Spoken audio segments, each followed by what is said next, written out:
कैसे हैं आप सब? आई होप कि अच्छे होंगे, आशा करता हूँ पढ़ रहे होंगे, मजे ले रहे होंगे। तो guys welcome to the once again class of chemistry में। तो गाइस हमने लास्ट टाइम देखा रिलेटिव लोअरिंग वेपर प्रेशर, उसका रिलेशन और उसके ऊपर न्यूमेरिकल सॉल्व करेंगे।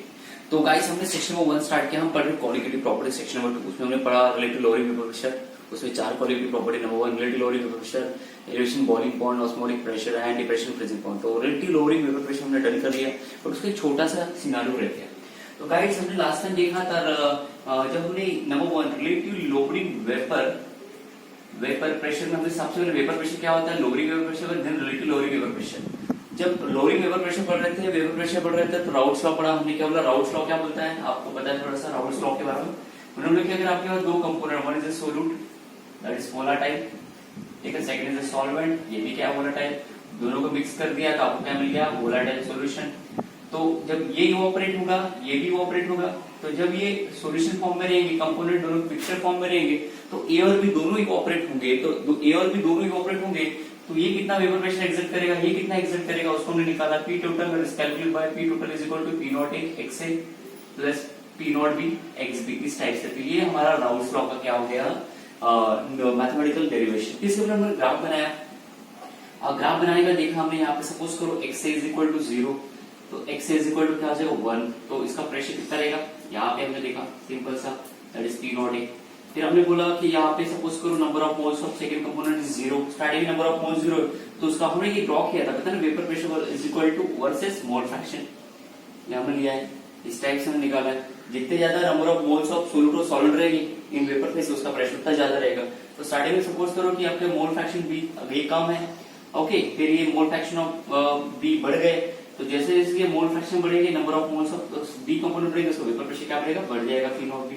फिर इसका टोटल वेपर प्रेशर निकाला हमने, P total is equal to P naught A X A plus P naught B X B. ये हमारा राउल्ट्स लॉ होता है, मैथमेटिकल लॉ।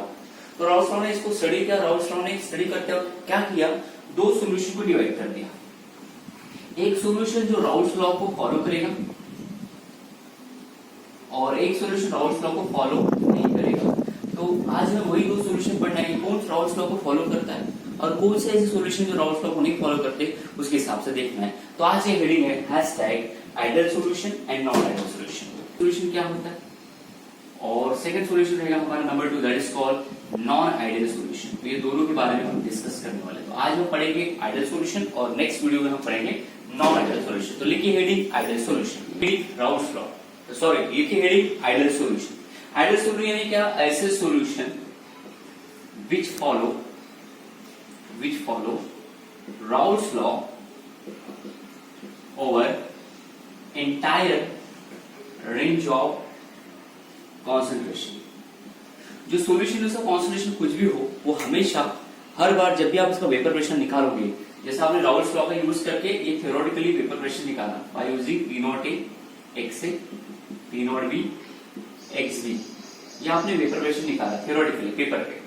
फिर आपने एक सॉल्यूशन बनाया और उस सॉल्यूशन का वेपर प्रेशर निकाला, तो ये आपका थ्योरेटिकल है, इसको मैं टीएस लिख देता हूँ। और फिर एक सॉल्यूशन बनाया आपने जिसमें सोल्यूट और सॉलिड दोनों है प्रैक्टिकली, और एक्सपेरिमेंट करने के बाद जिसका वेपर प्रेशर निकाला, तो निकालने के बाद आपको पता चला कि ये ऑब्जर्व यानी एक्सपेरिमेंटल वेपर प्रेशर जब निकाला, तो इसकी भी value P naught A X A plus P naught B X B. तो ये आपको प्रैक्टिकल मिला हुआ पेपर प्रेशर एक सॉल्यूशन का, और राउल्ट्स लॉ ने थ्योरेटिकली निकाला वेपर प्रेशर, जब आपस में मैच कर जाता है, तो इस टाइप के सॉल्यूशन को आप क्या बोलेंगे, आइडियल सॉल्यूशन। एक ऐसा सॉल्यूशन जो राउल्ट्स लॉ के वेपर प्रेशर, जो राउल्ट्स लॉ ने थ्योरेटिकल न्यूमेरिकली उसने कैलकुलेट करके वेपर प्रेशर हमें दिया है, वही वेपर प्रेशर अगर आप किसी सॉल्यूशन का निकालते हो, तो उसका वेपर प्रेशर मैच हो जाता है, तो इस टाइप के सॉल्यूशन को क्या बोलते हैं, आइडियल सॉल्यूशन। तो आइडियल सॉल्यूशन यानी क्या, एक ऐसा सॉल्यूशन जिसमें नंबर ऑफ सोल्यूट सॉलिड कितना है उसे कोई लेना देना नहीं, व्हाटएवर द कंसंट्रेशन, बट वो फॉलो करता है राउल्ट्स लॉ को। तो राउल्ट्स लॉ का इक्वेशन ये है, इस टाइप से आप वेपर प्रेशर निकालते हो, बट जब सॉल्यूशन का तो एक्सपेरिमेंटल है, ये थ्योरेटिकली निकालने की टेक्निक है, ये थ्योरेटिकल है, पेपर वर्क में आप निकाल लो before experiment, and after experiment करके देख लो कि क्या सच में उतना वेपर प्रेशर मिल रहा है। अगर मिल गया जिस सॉल्यूशन का, वो सॉल्यूशन क्या हो जाएगा, आइडियल सॉल्यूशन। तो मैं इसकी डेफिनेशन लिख देता हूँ, और इसके आइडियल सॉल्यूशन की क्या कंडीशंस है, व्हाट द कंडीशन, हम एक एक करके डिस्कस करते हैं। तो मैं इसकी डेफिनेशन लिख रहा हूँ, write down definition for your board exam. What is 1 mark के लिए पूछे, define ideal solution. This solution are which obey Raoult's law over an entire range of concentration at constant temperature। जिस टेम्परेचर पे आप निकालोगे, ठीक है, और जब आप देखो जाएंगे कि जिस टेम्परेचर में इस सॉल्यूशन का वेपर प्रेशर निकालोगे, ये वेपर प्रेशर राउल्स लॉ के वेपर प्रेशर से मैच हो जाएगा तो आप समझ लेना कि आपका सॉल्यूशन आइडियल सॉल्यूशन है जो राउल्स लॉ को फॉलो कर रहा है। इसने राउल्स लॉ ने क्या बोला, जो मेरा ऐसे सॉल्यूशन जो मेरी कंडीशन को फॉलो करेगा वही कहलाएगा आइडियल सॉल्यूशन। तो ऐसे क्या कंडीशन है, व्हाट आर द कैरेक्टरिस्टिक, तो हमें लिखना है कैरेक्टरिस्टिक्स ऑफ आइडियल सॉल्यूशन और कंडीशन, एक ही बात है, what are the condition are. तो सबसे पहले कंडीशन नंबर 1, सबसे पहले कंडीशन आपको ऐसे लिखना है कि आइडियल सॉल्यूशन जो भी सॉल्यूशन देगा, ऐसा सॉल्यूशन यानी आइडियल सॉल्यूशन कंडीशन क्या है, द आइडियल सॉल्यूशन, पहले जो डेफिनेशन यहाँ पे कंडीशन है उसकी, the ideal solution of A Raoult's law over entire range of concentration, over entire range of concentration. इसका मतलब क्या है कि ये हमें थियोरेटिकली पी टोटल प्रेशर निकाला, तो this is your theoretical value, यहाँ थियोरेटिकल वैल्यू है, is it calculated by Raoult's law P naught A X A P naught B X B, ये हमने निकाला है थियोरेटिकल। अब यही एक सॉल्यूशन लिया जिसमें हमारा ये सोल्यूट है, ए बोल सकते हो, ये सॉल्वेंट है, बी बी, ये आपस में जुड़े तो क्या बन गया ए बी। तो ये सॉल्यूशन है, इस सॉल्यूशन का हमें क्या निकाला, वेपर प्रेशर। तो हमने क्या क्या एक्सपेरिमेंट करके बाय यूजिंग बैरोमीटर का यूज करके इसका वैल्यू निकाला, तो विल गेट पी टोटल, इसको बोलते हैं ऑब्जर्व और एक्सपेरिमेंट, ये वैल्यू निकाली। तो this is calculated bye same equation, और बाद में पता चला कि थ्योरेटिकल निकाली गई वैल्यू और एक्सपेरिमेंटल निकाली गई वैल्यू, मैंने अपनी थ्योरेटिकल निकाल ली राउल्स लॉ के हिसाब से, और सेकंड सॉल्यूशन बनाया, सॉल्यूशन का फिर बैरोमीटर का यूज करके उसका वेपर प्रेशर निकाला टोटल, तो पता चला कि ये थ्योरेटिकल निकाली गई वैल्यू और ये प्रैक्टिकली ऑब्जर्व वैल्यू, ये दोनों मैच हो गए। तो total vapour pressure theoretical is equal to total pressure of observe और एक्सपेरिमेंटल, ये आपको क्या मिली सेम। इसका मतलब ये सॉल्यूशन क्या कर रहा है, फॉलो कर रहा है राउल्स लॉ। पहली condition same, the ideal solution of A Raoult's law over entire range of concentration, उसका कॉन्सेंट्रेशन क्या हो, चाहे उसमें सोल्यूट कम हो सोल्यूट ज्यादा हो, उससे हमें कोई लेना देना नहीं, पर वो सॉल्यूशन फॉलो कर रहा है राउल्स लॉ का इक्वेशन, तो इसी को हम क्या बोलते हैं, आइडियल सॉल्यूशन। तो आइडियल सॉल्यूशन कंडीशन यानी उसकी डेफिनेशन ही पहले सबसे पहले कंडीशन बन गई, तो आप यहाँ पे दैट इज करके लिख सकते हो, that is P total observe, या यहाँ पे लिख सकते हो theoretical is equal to P total observe, ठीक है। Condition number B, condition number B ऐसा है, इट्स क्वाइट इजी सिंपल, कि जब आप एक सॉल्यूशन ले लो, जैसे आप सॉल्यूशन कैसे बनाओगे, ये आपका सोल्यूट है, सपोज करो दिस इज सोल्यूट ए, इसको मैंने मिक्स कर दिया सॉल्वेंट में, that is called B B solvent, दोनों मिक्स हो गए, मुझे मिला A B, that is called solution, ठीक है। सपोज करो इसका वॉल्यूम था 10 ml, इसका वॉल्यूम मुझे मिला 10 ml, तो ये बिफोर एडिंग इन दोनों का सम करो कितना है टोटल, ये हो गया 20 ml। तो ये सोल्यूट का वॉल्यूम है 10 ml, इसका वॉल्यूम है 12 ml, दोनों का टोटल वॉल्यूम कितना है 20 ml। क्या 20 ml सॉल्यूशन बनने के बाद मिल रहा है क्या, तो जैसे मैंने इसको मिक्स कर दिया, ए को और बी को जब मिक्स कर दिया तो क्या मिला, सॉल्यूशन मिल गया। तो सॉल्यूशन का जब मैंने निकाला वॉल्यूम तो मुझे कितना मिला 20 ml। तो बिफोर मिक्सिंग जो उनका वॉल्यूम है और मिक्सिंग करने के बाद में उनका वॉल्यूम अगर सेम मिलता है तो दोनों वॉल्यूम को सब्ट्रैक्ट करो, ये V1 है ये V2 है, V2 माइनस V1 कर लो या V1 माइनस V2, चलो तो आपको क्या मिल जाएगा delta V, V2 minus V1 put कर दो, 20 माइनस 20, ये सपोज करो दिस इज योर V2 की वैल्यू और ये क्या होगी आपकी V1, दोनों वैल्यू पुट कर दो, 20 minus 20 that is called delta V is equal to 0। तो कंडीशन नंबर सेकंड कि ऐसे सॉल्यूशन जिसका वॉल्यूम बिफोर मिक्सिंग यानी सोल्यूट एंड सॉल्वेंट को मिक्स करने से पहले जो टोटल वॉल्यूम निकाला, सोल्यूट का वॉल्यूम इतना लिया, इसका वॉल्यूम ये लिया, हमने थ्योरेटिकली निकाला कि हम दोनों को मिक्स करेंगे, 10 ml है ये 10 ml है, तो दोनों को जब मिक्स करेंगे तो 20 ml मिलना चाहिए, तो क्या 20 ml मिलता है। तो अगर सोल्यूशन अगर आपको सेम अगर एग्जैक्ट वॉल्यूम मिल गया, जैसे सोल्यूट और सॉल्वेंट का वॉल्यूम का सम करके अगर सोल्यूशन में सेम मिल गया, तो ऐसे वॉल्यूम जब निकालूंगी कि हाँ बिफोर मिक्सिंग इनका वॉल्यूम टोटल 20 था, आफ्टर मिक्सिंग इनका वॉल्यूम कितना 20, दोनों को मिक्स कर दिया, दोनों को सब्ट्रैक्ट किया तो हमें वॉल्यूम कितना मिला डेल्टा V मिक्सिंग, ये क्या है 0 है। तो इस टाइप के सॉल्यूशन को हम क्या बोलेंगे आइडियल सॉल्यूशन, यानी सॉल्यूशन में भी उसका वॉल्यूम सेम होना चाहिए और बिफोर मिक्सिंग भी उनका वॉल्यूम क्या होना चाहिए सेम होना चाहिए। तो कंडीशन नंबर सेकंड, यहाँ पे बहुत बड़ी लाइन दी आपकी टेक्स्ट बुक की जो मैं लिख देता हूँ, आप उसको कॉपी करेंगे, in the formation of ideal solution, in the formation of ideal solution, मैं कॉपी करूंगा, in the ideal formation of ideal solution there is no change in volume, there is no change in there volume during mixing. इसका मतलब that is delta V of solution, या bracket में बोल सकते हो mixture, mixture को mixing, ये क्या हो जाएगा 0। आपने लिया सोल्यूट का वॉल्यूम 10 ml, उसको मिक्स किया सॉल्वेंट में, उसका वॉल्यूम कितना है 10 ml, और आपको मिला सॉल्यूशन, उसका वॉल्यूम कितना है 20 ml। तो देखो ये राइट हैंड साइड में सम कर दो 20, और लेफ्ट हैंड साइड में आपको कितना मिला 20, दोनों का सब्ट्रैक्शन कर लो, कितना मिल जाएगा 0। तो वॉल्यूम यहाँ पे कुछ चेंज हुआ क्या? नहीं। तो ये वॉल्यूम और ये वॉल्यूम सब्ट्रैक्ट करने वाले आपको सेम आंसर मिल रहा है 0 मिल रहा है, इसका मतलब आपका ये लॉ फॉलो कराइए, क्या हो गया आपका आइडियल सॉल्यूशन। तो आपको ये ध्यान रखना है कंडीशन नंबर 2। ठीक है, अब इसको कॉपी कर लेंगे, मैं इसको मिटाता हूं, फिर हम लोग थर्ड ईयर कि आइडियल सॉल्यूशन क्या होंगे। आइडियल सॉल्यूशन में the intermolecular forces of attraction between solute solvent and solute and solid are equal. देखो क्या बोला था आपको थोड़ी देर पहले, हमने कंडीशन नंबर 2 बोली कि delta V is equal to क्या मिलेगा 0 रहेगा। Delta V is here is condition number 3 कि आइडियल सॉल्यूशन में क्या रहेगा, the intermolecular forces of attraction between solute solvent and solute and solid. आपको पता है कि जब मॉलिक्यूल्स होता है, ये जैसे सोल्यूट, इन दोनों के बीच में इंटरमॉलिक्यूलर फोर्सेस ऑफ अट्रैक्शन होगा, इसमें इंटरमॉलिक्यूलर फोर्सेस ऑफ अट्रैक्शन होगा। अब पता है ना आपको इंटरमॉलिक्यूलर क्या होता है, जब एक मॉलिक्यूल दूसरे मॉलिक्यूल के साथ इंटरेक्शन करता है तो इसको क्या बोलते हैं, intermolecular interaction as well as attraction. किस टाइप के इंटरमॉलिक्यूलर अट्रैक्शन होते हैं, एक होता है वंडरवॉल फोर्सेस, है ना, सेकंड होता है डायपोल फोर्सेस, सॉलिड स्टेट में आपने देखा होगा, है ना, थर्ड होता है हाइड्रोजन बॉन्डिंग वाला फोर्सेस, और कुछ हो सकता है, और होता है वीक फोर्सेस, है ना। ये 4 टाइप के फोर्सेस होते हैं, आपको ध्यान रखना। तो ये देखो ये सोल्यूट है, इसमें ए फोर्स ऑफ अट्रैक्शन होगा, इसमें ए बीबी, इसमें सॉल्वेंट है आपका, ये बीबी इसमें फोर्स ऑफ अट्रैक्शन है, सॉल्वेंट है ये आपका बीबी सॉल्वेंट हो गया, ये एक सॉल्वेंट आइटम, ये दूसरा एक आइटम क्या बन गया मॉलिक्यूल्स, तो ये ए मॉलिक्यूल्स हो गया सोल्यूट का, ये बीबी सॉल्वेंट का मॉलिक्यूल हो गया, फिर ये ए बी हो गया। तो क्या होता है देखो, इसमें जो इंटरमॉलिक्यूलर फोर्सेस ऑफ अट्रैक्शन इनके बीच में, ये अट्रैक्शन इसमें भी दिखेगा आपको, और ये वाला अट्रैक्शन सॉल्यूशन बनने के बाद भी अगर आपको सेम मिलता है तो ये इस टाइप के अट्रैक्शन जिस सॉल्यूशन में प्रेजेंट है वो सॉल्यूशन क्या कहलाएंगे, आइडियल सॉल्यूशन। यानी सोल्यूट में प्रेजेंट अट्रैक्शन सॉल्वेंट में प्रेजेंट है, तो ये दोनों में अगर अट्रैक्शन सेम है सोल्यूट और सॉल्वेंट में, तो जब सोल्यूट और सॉल्वेंट का मॉलिक्यूल आपस में इंटरैक्ट होगा तो वो सेम डिस्टेंस पे प्रेजेंट रहेगा।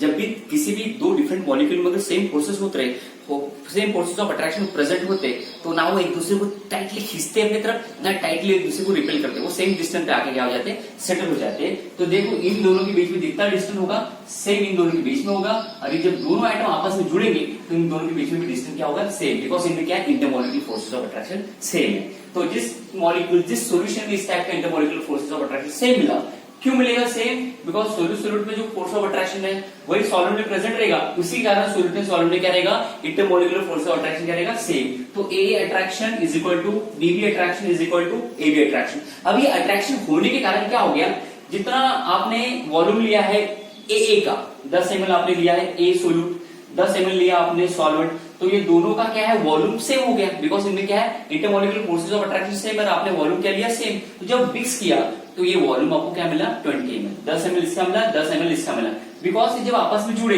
तो ये ना एक दूसरे को टाइटली खींच पाए अपनी तरफ, ना ये एक दूसरे को रिपेल कर पाए, इनमें because bonding and attraction same है, इसलिए ये इन्होंने अपना जो ये था क्या पोजीशन सही अपना पोजीशन अपना लेयर एक के बाद सही से अरेंज किया, जिसके कारण क्या होता है, वॉल्यूम कम ही हुआ ना बढ़ा। तो ध्यान रखना, जब भी किसी भी मॉलिक्यूल्स में दो डिफरेंट मॉलिक्यूल में intermolecular forces of attraction same है, जब उनको मिक्स करोगे तो उनका वॉल्यूम उतना ही रहेगा जितना आपने उनको मिक्स करने से पहले लिया था। तो इसका 10 ml, इसका 10 ml कितना हो गया, 20, यहाँ कितना 20। कभी कभी कुछ में क्या होता है कि आपने लिया 10 ml, इधर से लिया 10 ml सोल्यूट, 10 ml सॉल्वेंट, दोनों को मिक्स कर दिया, तो हो सकता है कि आपको जो सोल्यूशन मिला है वो आपको एक्जैक्ट 20 ml ना मिले, वो 15 ml या 12 ml ऐसा मिले। क्यों, बिकॉज सोल्यूट एंड सॉल्वेंट आपस में दूसरे को टाइटली क्या कर लेते हैं, होल्ड। तो जब मॉलिक्यूल पास आ जाते तो वॉल्यूम क्या होता है, कम, पर यहाँ पे क्या है, फोर्सेस सेम होने के कारण इसका volume as it is maintain है। तो पॉइंट नंबर थोड़ा ध्यान रखना, ये अगर आपने लर्न भी नहीं किया तो भी चलता है, it is just for knowledge के लिए।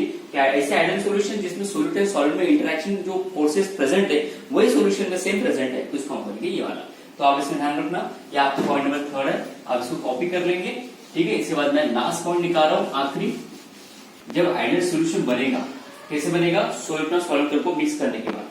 तो जब आप सोल्यूट एंड सॉल्वेंट को मिक्स करोगे तो मिक्स होने के बाद कुछ बॉन्ड टूटेंगे, कुछ बॉन्ड एब्जॉर्ब होंगे। तो पता है जब बॉन्ड टूटते हैं तो आपको क्या देना पड़ता है, एनर्जी। तो एनर्जी देके बॉन्ड टूट रहे हो, रिएक्शन हो गया बोलते हैं एंडोथर्मिक। और जब बॉन्ड बनता है तो क्या होता है, हीट एनर्जी इवॉल्व होती है। देखो बॉन्ड तोड़ने के लिए लगती है एनर्जी, और बॉन्ड जोड़ने के लिए क्या करना पड़ता है, एनर्जी जो है उनके अंदर प्रेजेंट है वो निकालनी पड़ती है। तो जब बॉन्ड टूटता है तो हीट एनर्जी इवॉल्व होती है, इसको बोलते हैं एक्सोथर्मिक, और जब बॉन्ड टूटता है उसको क्या बोलते हैं, एंडोथर्मिक। तो ध्यान रखना, जब भी आप कोई सोल्यूशन बनाओगे तो सपोज करो कि ए आपका सोल्यूट है, इसको मैं मिक्स कर रहा हूँ बी सॉल्वेंट के साथ, तो ये जब आपस में जुड़ेंगे तो आपको क्या मिलेगा, ए बी। अब देखो कितने ए है यहाँ पे, टॉइस, कितने बी है, टॉइस, तो ए बी कितना मिलना चाहिए यहाँ पे, टॉइस, 2 बार ए 2 बार बी, क्या मिलना चाहिए, 2 बार ए बी। ओके, तो जब मैं यहाँ पे ये दोनों का मुझे बॉन्ड तोड़ना पड़ेगा, इन दोनों का बॉन्ड तोड़ूंगा, इन दोनों का बॉन्ड तोड़ूंगा, तब जाके आपको क्या मिलेगा, ए बी।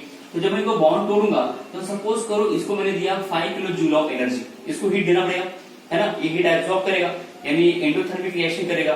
फिर ये इसको तोड़ूंगा तो सपोज करो इसको तोड़ने के लिए मिलेगी 5 किलो जूल ऑफ एनर्जी।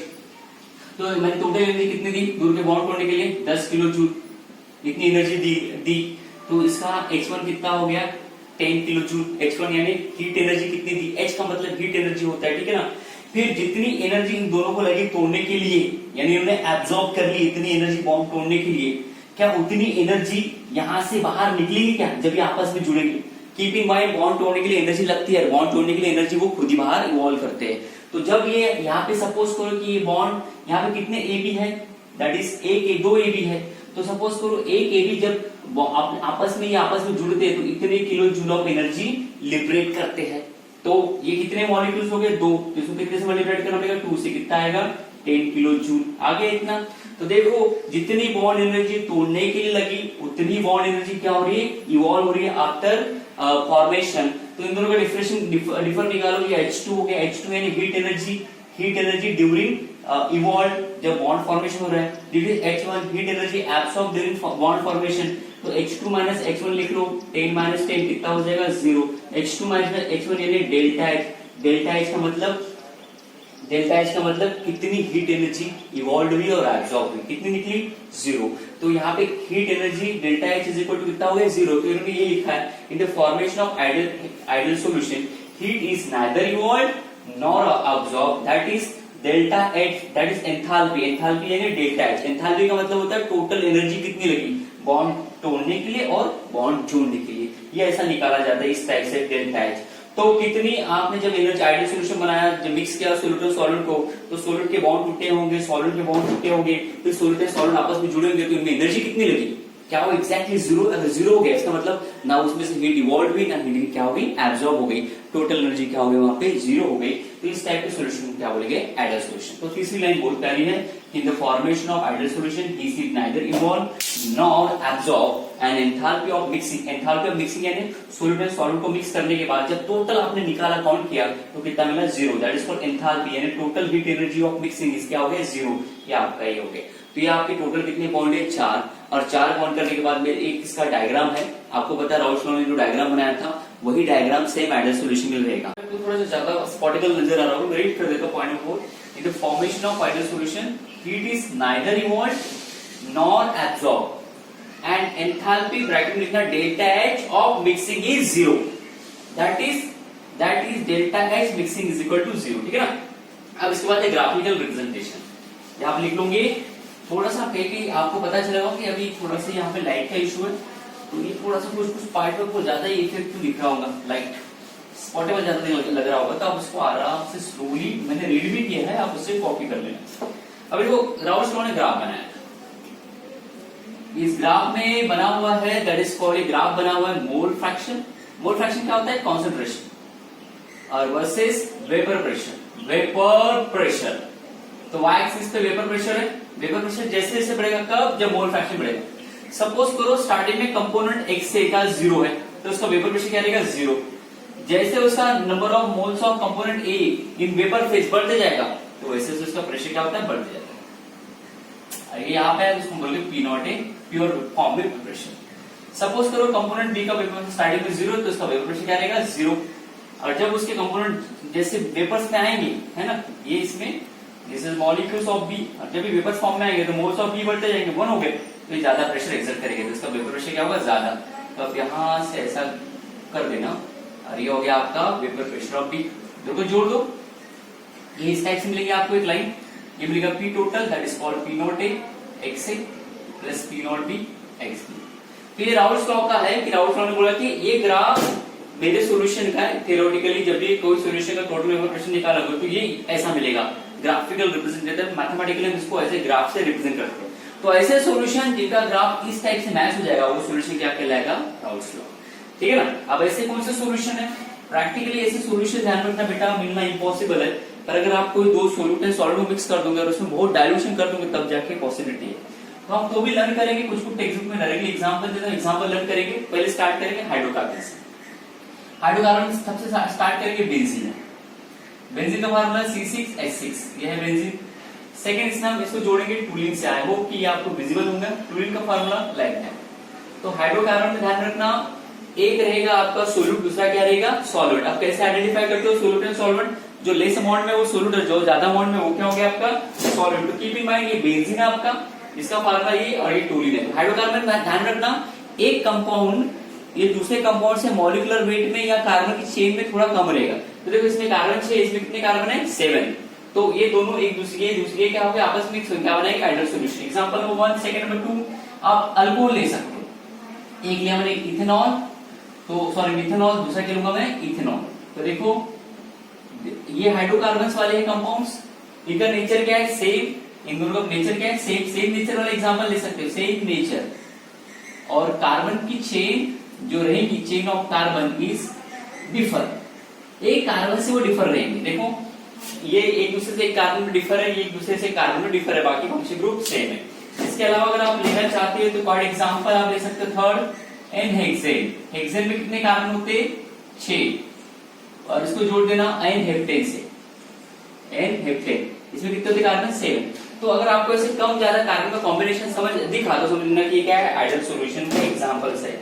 उसके अलावा आप ले सकते हैं नंबर 4, ये है C2H5, यहाँ पे लगा दिया मैंने क्लोरीन। ये ले लिया हमने C2H5, यहाँ पे क्या लगा दिया, ब्रोमीन। कार्बन की चेन सेम है, पर यहाँ पे फंक्शन ग्रुप क्या है, क्लोरीन है, यहाँ पे क्या है, ब्रोमीन। तो किसका मॉलिक्यूलर वेट ज्यादा रहेगा, इसका मॉलिक्यूलर वेट क्या रहेगा, ज्यादा, इसका क्या रहेगा, कम। तो आपको 3 वे से लर्न करना है। कार्बन की चेन से आप थोड़ा ध्यान रखना। सेकेंड पोलर नेचर, ये भी कार्बन की चेन का एग्जांपल, ये भी कार्बन की चेन, और यहाँ पे आप लर्न करोगे एक मॉलिक्यूल का मॉलिक्यूलर वेट दूसरे मॉलिक्यूल से क्या रहेगा, थोड़ा ज्यादा। और कार्बन की चेन अगर सेम है तो मॉलिक्यूलर वेट दिखना, और थोड़ा एक का ज्यादा रहेगा, एक का कम रहेगा। इस टाइप से आप ये एग्जांपल लर्न कर लेना, ठीक है ना। तो ऐसे सॉल्यूशन जो इस टाइप का ग्राफ बनाता है वो आइडियल सॉल्यूशन है। अब इसकी समझ देता है, ये कॉपी कर लेंगे आप, ये बोर्ड के लिए आएगा, define ideal solution gives characteristic of ideal solution, इतना लिख लेना। अब इसी में समरी देता हूं, समरी आप समझ लेना। इसे समरी ओके। पहला है जो फॉलो करेगा राउल्स लॉ। राउल्स लॉ में आपने थियोरेटिकली बाय यूजिंग उसका इक्वेशन पेपर क्वेश्चन निकाला टोटल, और ऑब्जर्व ये एक्सपेरिमेंट निकाला, दोनों सेम मिला, और सेम निकालने के बाद ग्राफ देखा तो ग्राफिकल रिप्रेजेंटेशन में क्या होता है, सेम। तो उसको बोलेंगे राउल्स लॉ फॉलो करने वाला solution, that's called ideal solution. Second, जब वॉल्यूम मिक्स करोगे, सोल्यूट का वॉल्यूम सॉल्वेंट का वॉल्यूम मिक्स करोगे, और मिक्स करने के बाद सॉल्यूशन का भी वॉल्यूम अगर उतना ही मिला तो समझ लेना कि जो डेल्टा एच टोटल वॉल्यूम जब निकालोगे, सोल्यूट एंड सॉल्वेंट का वॉल्यूम माइनस सॉल्यूशन का वॉल्यूम माइनस कर दूंगी तो आपको क्या मिलेगा, टोटल वॉल्यूम 0 मिल जाएगा। तो इस टाइप के क्या बोलेंगे, इसमें वॉल्यूम चेंज नहीं हुआ, बिफोर मिक्सिंग 20 था, आफ्टर मिक्सिंग भी 20 है, दोनों का डिफरेंस निकाल लो, 0 मिलेगा, तो इसको हम बोलेंगे आइडियल सॉल्यूशन। फिर उसके बाद देखो ये आपका सोल्यूट है, ये सॉल्वेंट और ये सॉल्यूशन है। सोल्यूट को बॉन्ड तोड़ना है, बॉन्ड तोड़ना है तो बॉन्ड तोड़ने के लिए एनर्जी लगेगी 5 किलो जूल। सॉल्वेंट को बॉन्ड तोड़ना है, उसको भी एनर्जी लगेगी 5 किलो जूल। फिर ये बॉन्ड बनेंगे तो जब बॉन्ड होता है तो एनर्जी इवॉल्व होती है, तो तोड़ने के लिए टोटल एनर्जी कितनी है, 10 किलो जूल, ठीक है ना। और ये बनाने के लिए एक एबी का बॉन्ड बनाने के लिए 5 किलो, तो 2 के लिए कितना हो जाएगा, 5 × 10 कितना होगा, 10 किलो। तो तोड़ने के लिए टोटल 10 किलो एनर्जी, और यहाँ पे जोड़ने के लिए भी 10 किलो जूल। 10 किलो जूल यानी काजल, इतने काजल ऑफ एनर्जी लग रहे हैं, दोनों का डिफरेंस कितना हो जाएगा, 0 ही आएगा। तो दैट इज ये आपका हो गया x1 = 10, ये हो गया x2 = 10, x2 - x1 = कितना होगा, 10 - 10। ये दोनों का difference known as delta H and ये 0। तो जिसका डेल्टा एच यानी टोटल एनर्जी कितनी लगी है, कितनी इवॉल्व हुई, अगर वो 0 होता है ऐसे सॉल्यूशन को क्या होता है, आइडियल सॉल्यूशन। लास्ट वाला that is called intermolecular forces of attraction. Solute में, सॉल्वेंट में, और वही सॉल्यूशन मिल गया तो इस टाइप के सॉल्यूशन क्या बोलेंगे, आइडियल सॉल्यूशन। ध्यान रखिए, पढ़ते रहिए, और अगर आपके टेक्स्ट बुक में मोर एग्जांपल है तो आप वहां से कॉपी कीजिए। मिलते हैं नेक्स्ट एपिसोड, उसमें पढ़ेंगे non ideal solution. Thank you so much.